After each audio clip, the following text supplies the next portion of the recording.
भारत का सबसे बड़ा रेप स्कैंडल कब हुआ था? ये क्वेश्चन आईएएस के स्टडी में होना चाहिए। भारतीय इतिहास में इतना बड़ा रेप स्कैंडल कभी नहीं हुआ जितना बड़ा ये अजमेर दरगाह में चिश्तियों ने किया था। इस मामले का केस कोर्ट में चलते हुए 30 साल हो गए, लेकिन अभी भी ये केस किसी मुहाने पे नहीं पहुंचा है। नमस्कार दोस्तों, मेरा नाम है संजय और स्वागत है मेरे चैनल फिल्मी रेड पे। रिव्यू का रेड मारते हैं अजमेर 92 के टीजर पर। 1986 लेके 1992 तक ये वो टाइम पीरियड है जहां पर 3 कांड हुए भारतीय इतिहास में। पहला, कश्मीर में हिंदुओं का सामूहिक एथनिक क्लिंजिंग हो रही थी, नरसंहार हो रहा था। दूसरा, उसी वक्त हर्षद मेहता कांड का खुलासा हुआ था और उसी वक्त सबसे बड़ा कांड हुआ था रेप का अजमेर में, जहां पर 300 से ज्यादा हिंदू लड़कियों को टारगेट करके उनका सामूहिक बलात्कार किया जाता था और उनका वीडियो बना के उनसे बोला जाता था कि अपने फ्रेंड को भी वो लाएं, और सेम पैटर्न उनके साथ भी यही फॉलो किया जाता था। उनका भी वीडियो बनता था, फिर उनसे भी यही बात बोली जाती थी कि अपने फ्रेंड को लाओ। इस तरह सिलसिलेवार तरीके से कहा जाता है कि कम से कम 500 लड़कियों का बलात्कार हुआ था।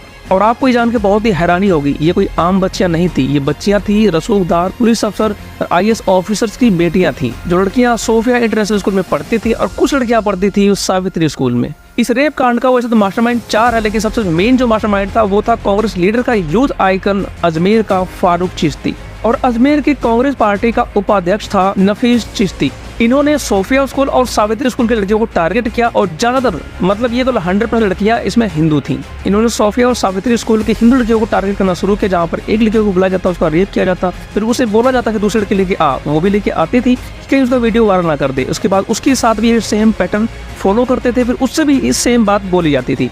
ऐसे कर करके सिलसिलेवार तरीके से 300 लड़कियों का बलात्कार हुआ। और इस कांड का खुलासा तब हुआ जब जीवन ज्योति अखबार का एक क्राइम रिपोर्टर इस बात को छापा और पब्लिश किया। अब बात आती है कि ये मामला इतना बड़ा कैसे हुआ कि कार्रवाई नहीं हो पाई। भैया ऐसा है कि अजमेर में चिश्तियों का हमेशा से दबदबा रहा है, और जिसकी नाम के पीछे तक चिश्ती है वो खुदा है अजमेर का। अजमेर का इन्हीं पूरी राजनीतिक नेताओं का आका था। मामला 1992 में खुला, तूल पकड़ा तो इस मामले को दबाने की भरपूर कोशिश की गई। ये कांड इतना बड़ा था कि अगर भारत इतिहास का सबसे बड़ा कांड बोला जाए तो कोई गलत बात नहीं होगी। और सबसे बड़ी विडंबना ये है कि इस मामले के बारे में ज्यादातर किसी को पता नहीं है। वजह यह है कि वहाँ के खादिमों चिश्तियों ने सरकार के साथ मिलकर मामले को दबा दिया था। वो तो भला हो इस सोशल मीडिया का, जो सोशल मीडिया आया और अब ये बात हर किसी के पास पहुंच रही है। तो आज इस पे फिल्म भी बनके तैयार हो गई, जो रिलीज होगी 21 जुलाई को। टीजर में सबसे पहला सीन भी यही है, जहां पर ब्लैकमेल्स के कॉल आते हैं लड़कियों को, उसके बाद उनके सिलसिलेवार तरीके से उनके रेप होते हैं।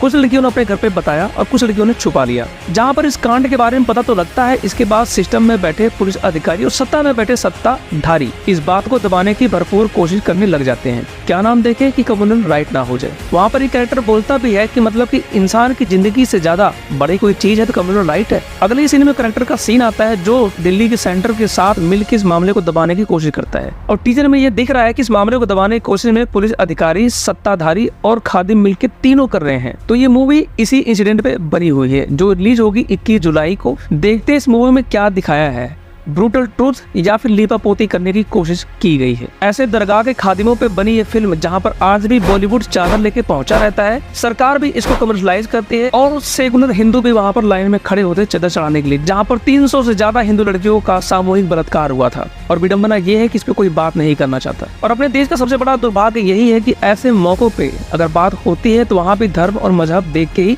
बात होती है। अगर किसी मजहबी ने किया है तो उस बात को दबा दिया जाता है, अगर किसी धर्म के लोगों ने किया है तो उस बात को बहुत तूल पकड़ा जाता है कि मामला उत्तर प्रदेश का हो जाता है। और आपको जानकर हैरानी होगी, इस मामले में 18 अपराधी नामजद हुए थे, लेकिन हमेशा की तरह न्यायपालिका की ममता भरी नजर इन मजहबियों पर पड़ी और इनको बेल मिल गई है। आज भी ये बाहर खुले सांड की तरह घूम रहे हैं, और वहीं पर वो लड़कियां जिनके साथ ये अपराध हुआ है वो दादी बन गई, लेकिन आज भी न्याय की आस लिए बैठी है कि उनको न्याय मिलेगा। लेकिन सबसे विडंबना वाली बात यह है कि न्याय अभी तक उनको मिला नहीं है, क्योंकि हमारे जज साहब बहुत दयालु हैं और ऐसे अपराधियों को वो छोड़ देते हैं। भाई समाज में अपराध नहीं होगा तो जज साहब की दुकान कैसे चलेगी?